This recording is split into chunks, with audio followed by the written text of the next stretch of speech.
Today I am in Louisville, Kentucky at the Cave Hill Cemetery. We are visiting the grave of famed magician Harry Collins.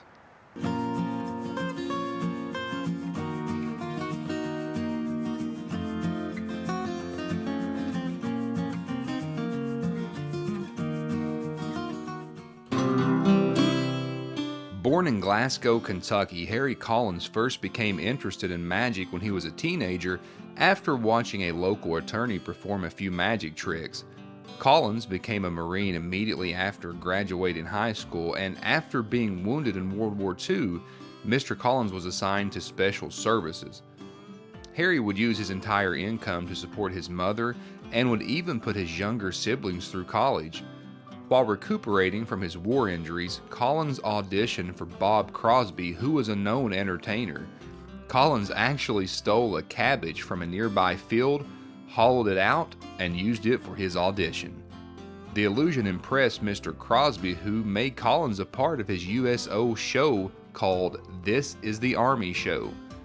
When Mr. Collins completed his duty in the military, he moved to Louisville, Kentucky and was hired as a salesman for the Frito-Lay Corporation. He would hold this position for 45 years. During the day, Collins was known as the Frito-Lay Man, but at night, he was Mr. Magic.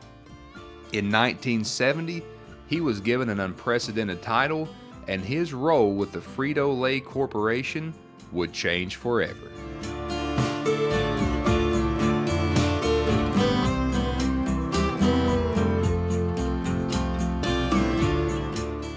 And we are still here at the grave of Mr. Collins, and I go to several cemeteries and make several visits, but this particular statue, I believe, captures the essence of Mr. Collins and really is one of my favorites that I have seen in a cemetery. Just his warm and inviting look, and just that look of like, hey, let me show you a trick here. In 1970, Mr. Collins was named the Frito-Lay Magician, performing his magic and illusions as a representative of the Frito-Lay Corporation. In this role, he became one of the most popular entertainers in Louisville, Kentucky. Collins began entertaining across the world, all the while promoting Frito-Lay products. Instead of using traditional phrases such as abracadabra or hocus pocus, Mr. Collins would loudly exclaim Frito-Lay during the reveal of his magic tricks. Harry Collins passed away on May 3rd, 1985. I could find no cause of death other than it was simply unexpected. Shortly after his death, the statue was commissioned, creating a charming and mystical tribute to one of Louisville, Kentucky's most popular and beloved entertainers.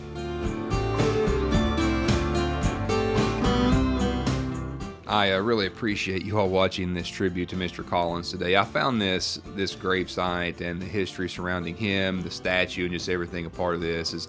I found it very, and I think charming is a good word. I found it charming, and based on what I've read, he was definitely a beloved entertainer in the city of Louisville. And on a personal note, I just want to thank everyone for all of their messages on Facebook and on Instagram regarding my absence. I really appreciate that, and I certainly hope to start back creating more content, and that is definitely on its way. So I really appreciate all the concern, and find me by searching for Whittdocs on Facebook and on Instagram. I am going to still document my journeys there, so anytime you want to reach out, send me a message. I would love to hear from you, so thank you so much. Thank you for subscribing. If you haven't, just go ahead and click on the subscribe button for me. If this is your first time, leave me a message. I would love to hear from you, so comment below. If you've ever heard of Mr. Collins, also leave me a comment here, because even being from Kentucky, I really wasn't familiar with him or his works. It was a very good visit for me, and a good, I love the history associated with what I do. So if you have any comments about that, let me know. Again, thank you all for watching. I greatly appreciate it, and I will see you again soon.